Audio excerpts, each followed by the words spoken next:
Now, for more insight into the occasion, let's talk to our current affairs commentator, Mr. Victor Gaujikai. So, Victor, we know that it took China and the Chinese people 8 years to defeat Japanese invaders and another 4 years to gain national independence and liberation. Give us a sense of the sacrifice the Chinese people and the nation has made during this arduous journey.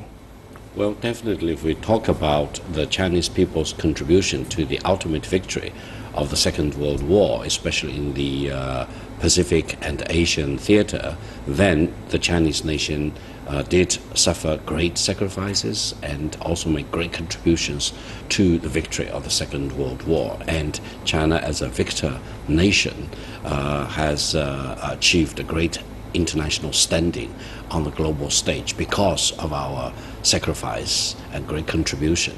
Now, immediately after the Second World War, the Civil War broke out, very unfortunately, in China, and lasted for about 3 years, actually.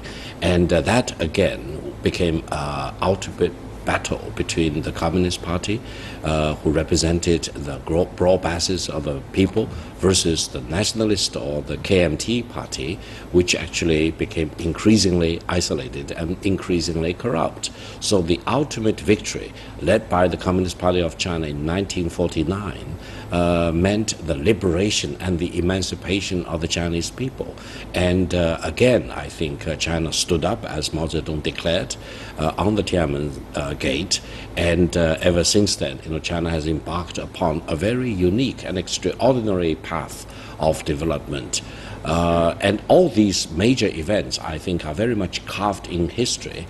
And however, I think because China has been living in peace for so many decades, people living in peace still need to be constantly reminded of the history, of the revolutionary path, and all the sacrifices that these martyrs made for the founding of the People's Republic of China, for the defeat of the Japanese fascists, and the victory of the Civil War led by the Communist Party against the KMT, for example.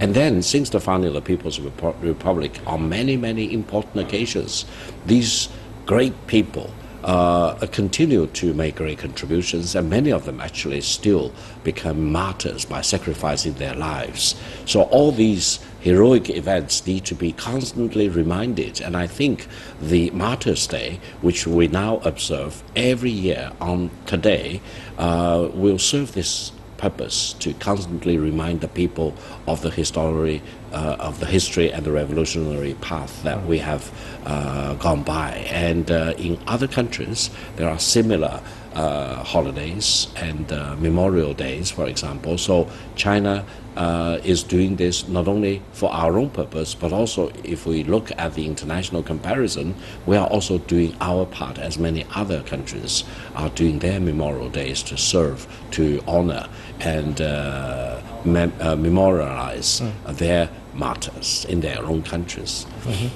Well, Victor, the day is called a Martyrs' Day. So is it only about the fallen soldiers, or does it have a larger definition? Help us understand the significance of this occasion in a Chinese context. The Martyrs' Day not only honor the military soldiers and officers who laid down their life for the founding of the People's Republic and other major historical events, it actually also involves those people who worked in different walks of life. For example, police officers and the railway workers, for example, and ordinary citizens, for example, who actually give up their life for a greater good, for the betterment of the whole society.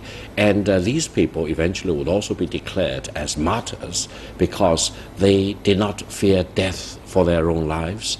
They did not blink in facing the great dangers which would come upon them imminently, and they still persevered in what they believed to be the right thing to do, and eventually they passed away, they were killed, or they sacrificed their own life for other people's lives. And once these people have been declared martyrs by different levels of government, and at the very top is by the central government, and these martyrs may have come from the military background, the police background, law enforcement background, and people from all walks of life. These people are also honored on today's Martyrs' Day. And I think it reminds the Chinese nation that there are important things that every one of the citizens in this country can do, and every one of us can make great contributions, regardless of the seniority of your position, regardless whether you wear military uniform or not, and regardless where you are when the dangers or the crisis happen. And if you do the right thing, even if you sacrifice your own life, the nation will remember you, and the people in this country will remember you, and you will be honored on the Martyrs' Day as well as on any other particular day. And this is really an inspiration for people, for heroism, for self-sacrifice, and for doing the right thing for the betterment of the country, of the people, of the nation. Thank you very much, Victor. We'll be talking to you very soon.